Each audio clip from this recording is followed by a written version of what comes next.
dia a todos e todas. Queria dizer que é uma imensa satisfação estar aqui nesse domingo de manhã com vocês. Uma imensa satisfação estar aqui também pelo convite do Padre Paulo, né? Alguém que nós, dos movimentos sociais, e vou mais além, acho que todos aqueles que têm compromissos com a causa do povo pobre nesse país, devem admirar e respeitar. Eu queria até, antes de iniciar essa nossa conversa sobre os movimentos sociais, deixar aqui muito registrado a minha e a nossa solidariedade ao Padre Paulo, que sofreu uma série de ataques, de acusações, eu diria, por ter trazido à tona temas que são temas muito importantes e que alguns preferem deixar para debaixo do tapete, né?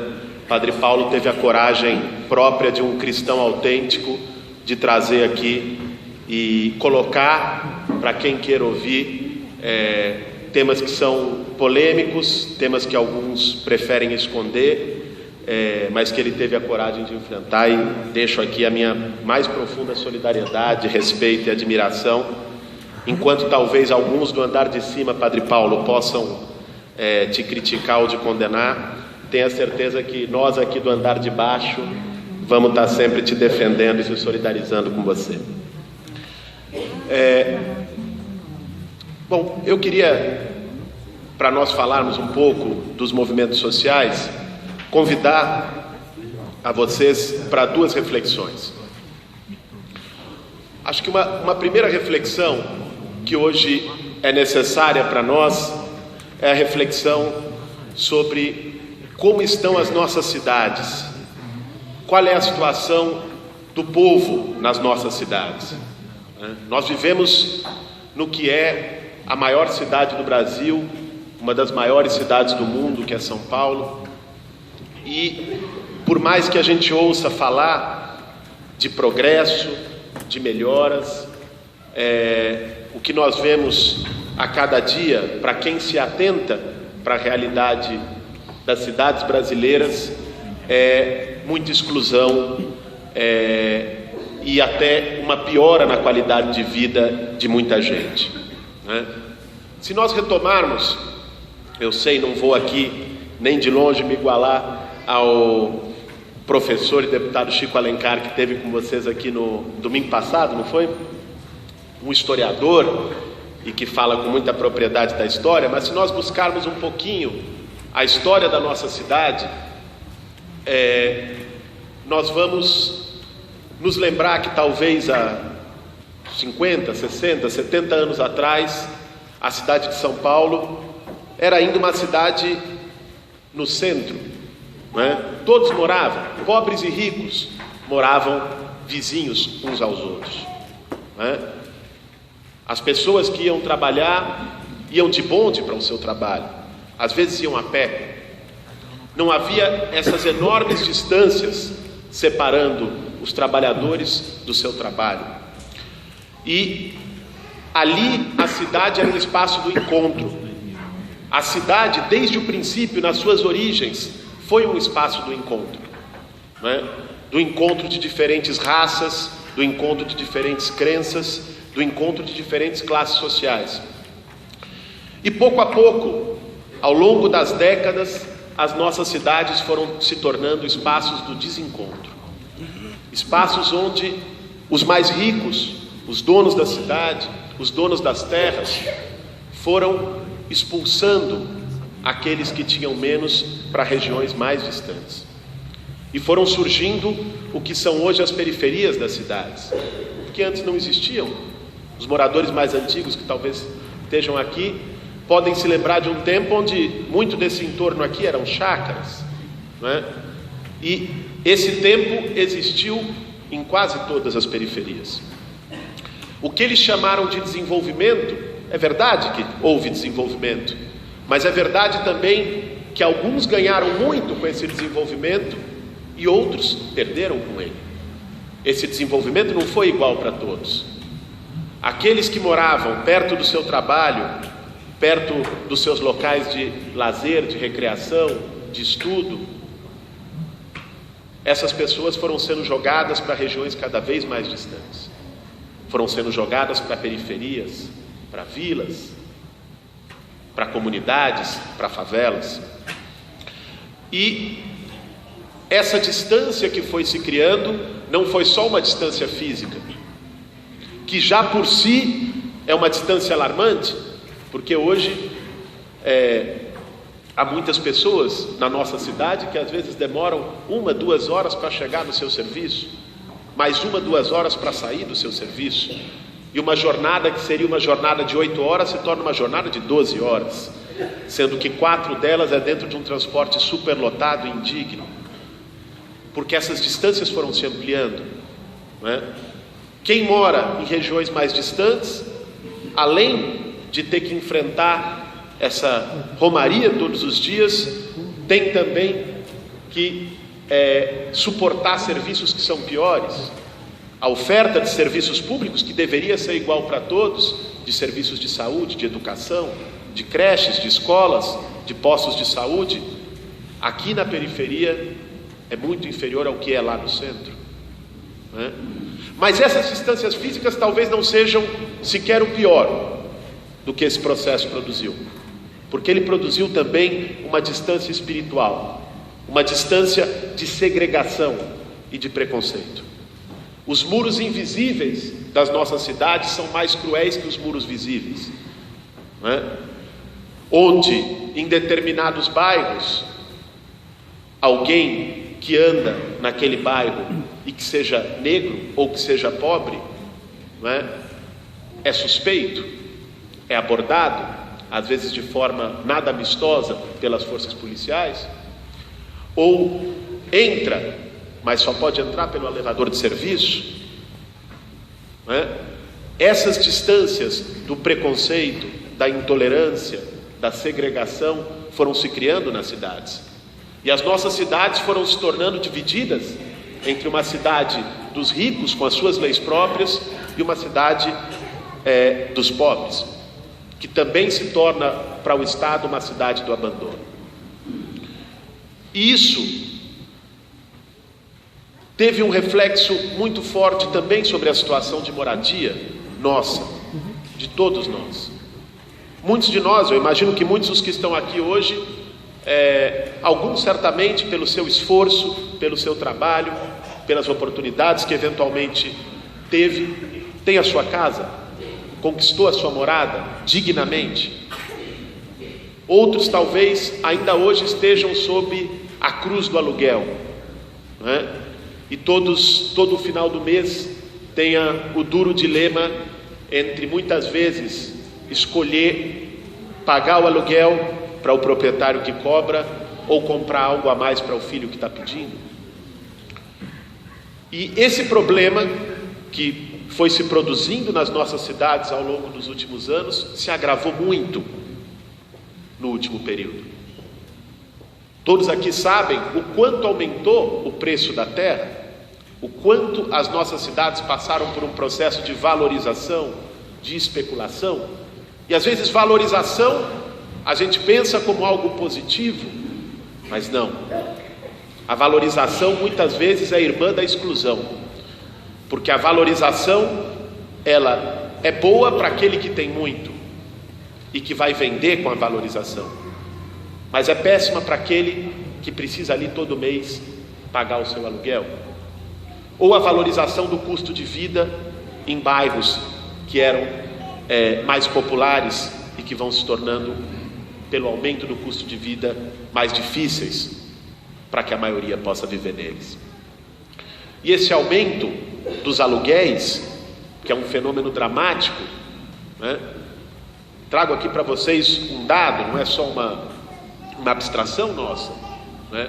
O aumento dos aluguéis em São Paulo nos últimos 5 anos foi de mais de 110%, mais do que dobrou a média dos aluguéis. Isso foi deixando muita gente sem alternativa.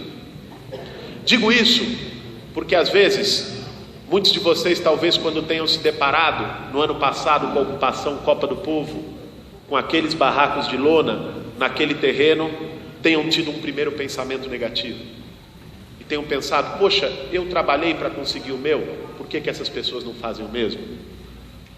Ou poxa, não é? Essas pessoas que estão ali nesses barracos estão querendo ganhar as coisas fáceis, estão querendo tomar na mão grande. Eu digo a vocês que eu atuo no Movimento Sem Teto há muitos anos. Há 13 anos vou nas ocupações, atuo e estou junto nos movimentos. É evidente, em nenhum lugar há a pureza completa. E se há pessoas nos acampamentos que têm outros interesses, ou que querem algo para vender, ou já têm algo e estão lá, e é possível que vocês conheçam pessoas que estivessem lá dessa forma, nós temos também que dar um crédito de que pessoas assim há em toda parte. Às vezes dentro da nossa própria família há pessoas que agem de uma forma que a gente não concorde, né? Agora, eu posso assegurar a vocês que a maioria das pessoas que hoje se aventuram a, num frio como esse, ocupar terras e estar debaixo de um barraco de lona, é não por uma escolha, mas por uma falta de escolhas, porque simplesmente não há mais alternativa, porque não conseguem mais pagar um aluguel, porque não aguentam mais esperar 10, 20 anos na fila de uma casa popular, de uma Coab, de um CDHU, né? Uma fila interminável. E muitas dessas pessoas veem na luta do movimento social a única alternativa para conseguir o seu direito, que deveria ser garantido constitucionalmente, mas que não é, e que precisa ser conquistado por meio da luta. Digo outra coisa ainda: muitas vezes nós pensamos e nos colocamos mais facilmente na pele do dono do terreno do que na pele daqueles que estão lá, e dizemos: ele trabalhou.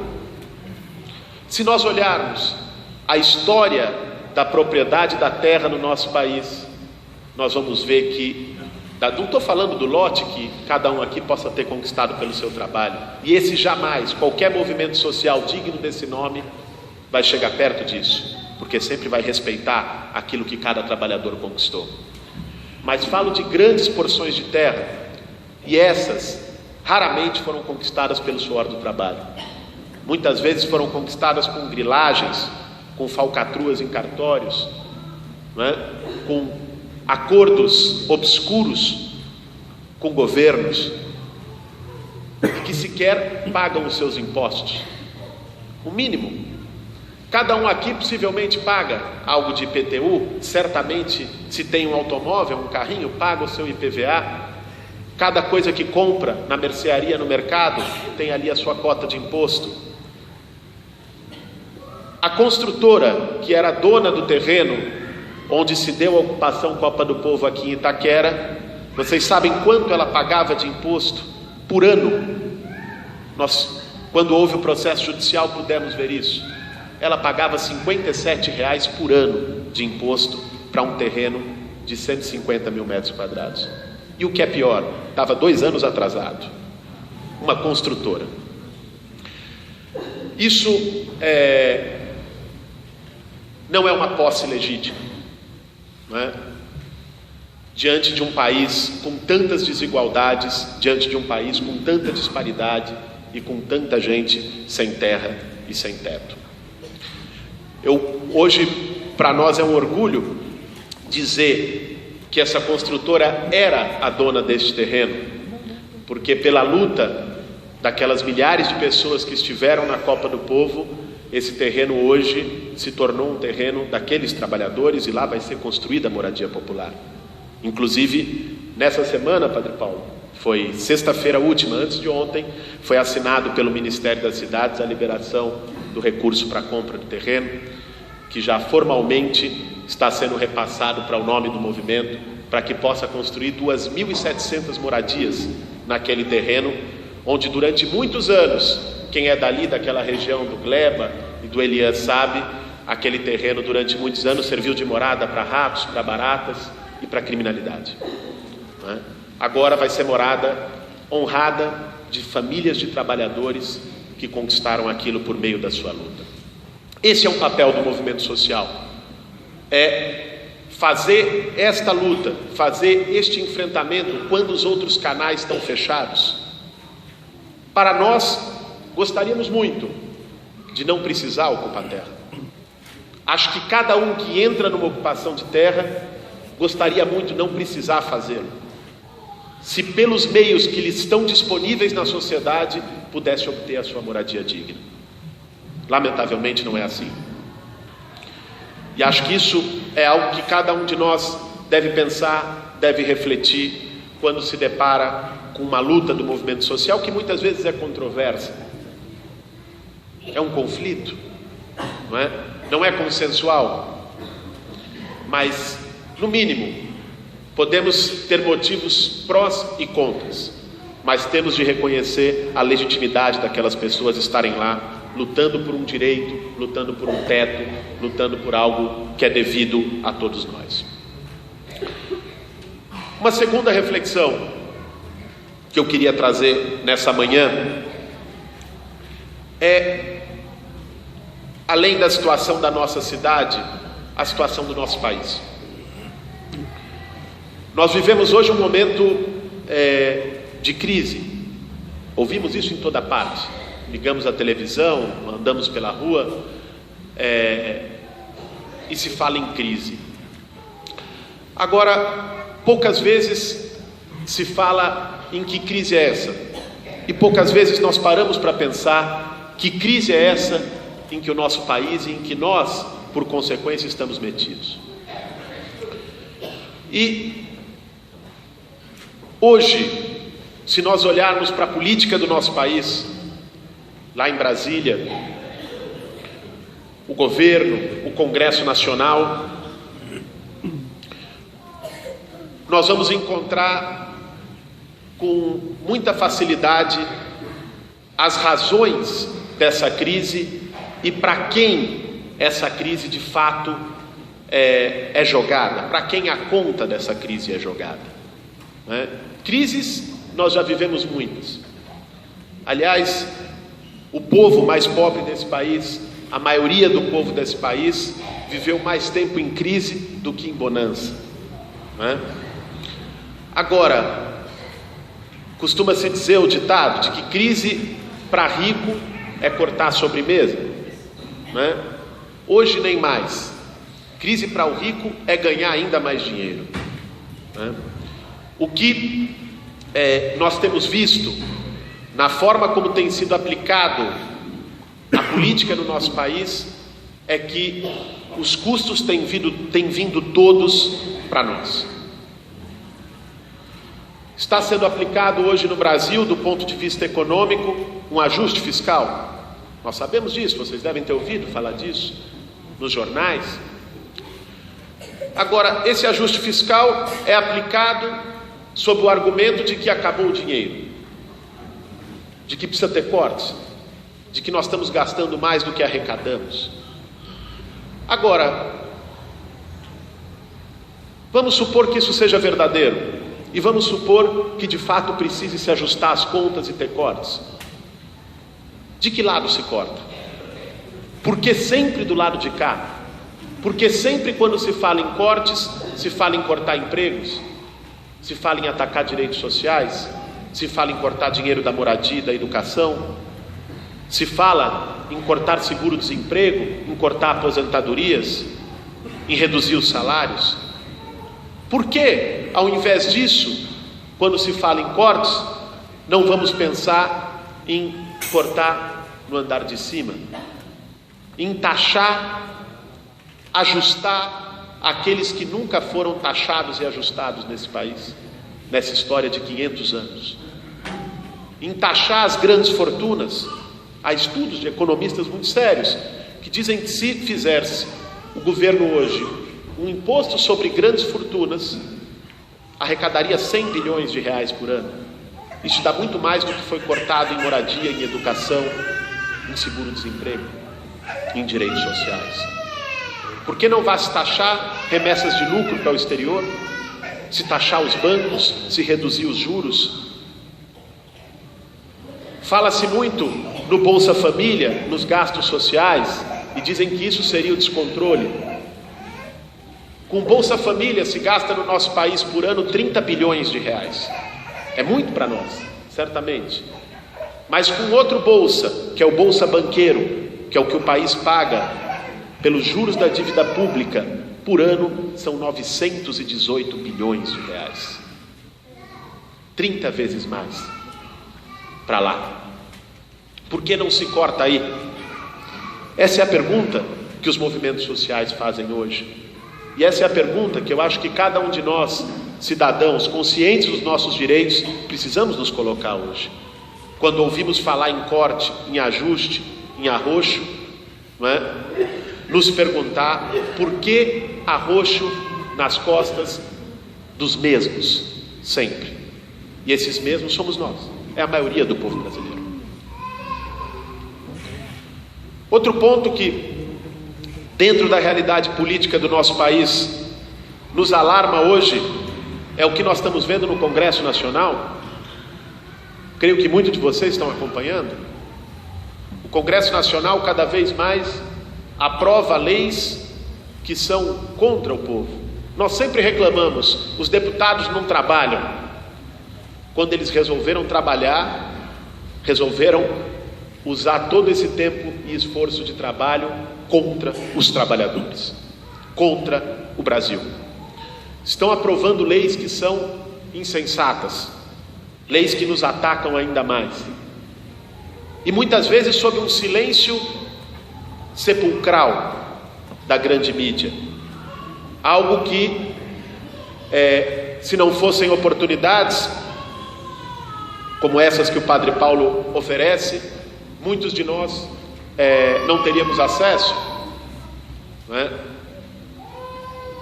Há pouco mais de um mês foi aprovado no Congresso Nacional, na Câmara dos Deputados, uma PEC, uma proposta de emenda constitucional, que ficou apelidada como PEC da corrupção. Não sei se o Chico Alencar falou disso no domingo passado, onde os deputados aprovaram que agora será incluído na Constituição brasileira o financiamento das eleições por empresas. As campanhas eleitorais vai se regularizar que elas sejam feitas por empresas. No momento onde todos nós estamos alarmados com a corrupção no nosso país, e onde, em escândalo atrás de escândalo de corrupção, o que nós vemos é que isso é proporcionado exatamente por essa relação com as eleições. Nós sabemos como funciona. Um político, quando vai lá, precisa do financiamento para chegar e ganhar as eleições. Eleições custam caro. Ele vai conseguir esse financiamento com uma empresa. Agora, essa empresa não doa, essa empresa investe. E depois, essa mesma empresa que o financiou, quando ele chega lá, vai cobrar a fatura. E cobrar a fatura em cima do nosso dinheiro. Quando uma construtora financia um político, o que ela está esperando lá na frente é favorecimento em um contrato, para que ela ganhe com dinheiro público. Quando uma grande empresa financia um político, o que ela está esperando é um crédito, um empréstimo do banco público em situações vantajosas. Quando um grande proprietário de terra financia um político, o que ele está esperando são novas leis que o favoreçam, ou isenção de impostos para ele. É assim que funciona no nosso país há muito tempo. E há uma luta histórica, inclusive de setores da igreja, a Confederação Nacional dos Bispos do Brasil, a Ordem dos Advogados do Brasil, movimentos sociais do Brasil todo, para que isso acabasse, para que não pudesse mais ter esse pagamento das empresas nas eleições. E no meio disso, no meio de um grande escândalo, quando nós estamos falando, por exemplo, do escândalo da Petrobras, que todos nós aqui ouvimos falar todos os dias, esse escândalo é um escândalo de financiamento de empresas. A Petrobras era usada para fazer o jogo com as empresas que financiaram as eleições de vários partidos, de quase todos eles, né? No meio disso tudo, a Câmara aprova que isso vai ser legalizado e incluído na Constituição do país. E muitos daqueles que, por menos do que isso, em bairros mais abastados das nossas cidades, foram bater panelas no início do ano, ficaram calados. Muitos de nós talvez não fiquemos sequer sabendo desse tipo de ataque, de assinte que tem sido feito contra o povo brasileiro. E o que é pior, se por alguma razão, por algum acaso, esses donos do país perdem uma votação lá dentro, eles agora voltam atrás e votam de novo. Vocês devem ter visto isso, né? Já por 2 vezes na Câmara Federal, quando o presidente da Câmara e o seu grupo de deputados ligados a empresas perdem votações, eles armam uma nova, como uma criança mimada, quando perde o jogo, leva a bola para casa. É isso que nós estamos vendo na política brasileira aos nossos olhos. Essas práticas escandalosas de fazer os mais pobres pagarem pelas crises, as crises que eles produziram, diante da corrupção, ao invés de combatê-la, legalizá-la, de uma Câmara, um Senado e um governo que não representa o povo brasileiro. Diante disso, se coloca a pergunta: quais alternativas nós temos? Nós não acreditamos que política seja só essa, porque se política se reduzisse à política que esses homens e mulheres lá praticam, nós poderíamos desistir do nosso país. Mas não, há luzes no fim do túnel, e essas luzes são a nossa consciência, a nossa organização e a nossa mobilização. No momento em que a maioria do povo brasileiro tomar consciência dos ataques que são deferidos contra nós todos os dias, a partir dessa consciência se organizar, e a partir dessa organização se mobilizar e ir às ruas para lutar, nós vamos estar fazendo uma nova política nesse país. A política não é o problema é o que eles fizeram com a política. A nossa política precisa ser reconstruída de outra forma, a partir das ruas, a partir do povo. Eu francamente não acredito, não sei se vocês acreditam, que apenas por meio de eleições de 4 em 4 anos a gente decide os rumos do país. Cada vez mais fica claro que a gente é chamado de 4 em 4 anos para eleger quem vai ser os nossos próximos ditadores, porque entre uma eleição e outra o povo não apita.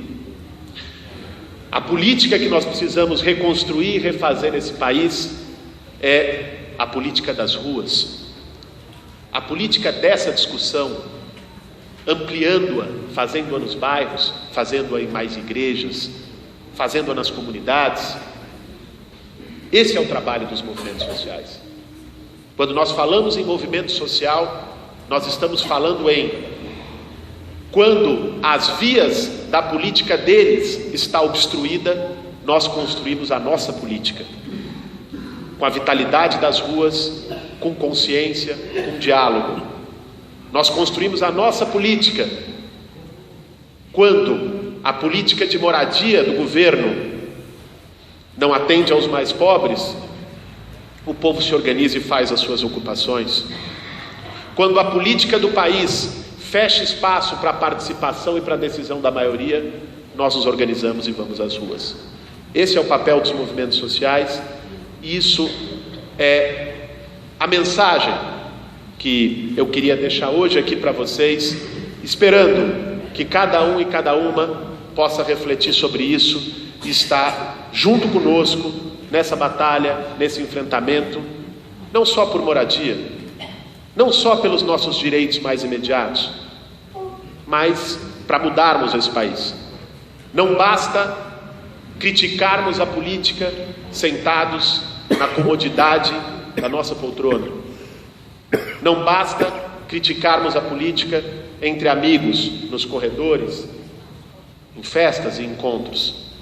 É preciso que nos empenhemos, como fez, se me permitem a analogia, Jesus de Nazaré, que foi se organizar aqueles, como um grande líder histórico que foi, para lutar contra as injustiças e pela igualdade na sua terra, que nós façamos isso hoje também.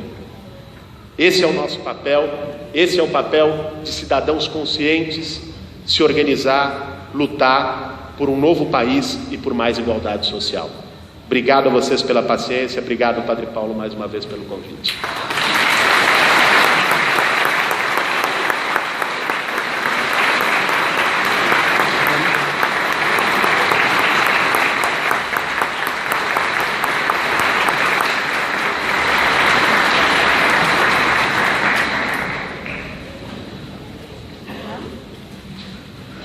Creio em Deus Pai, Todo-Poderoso,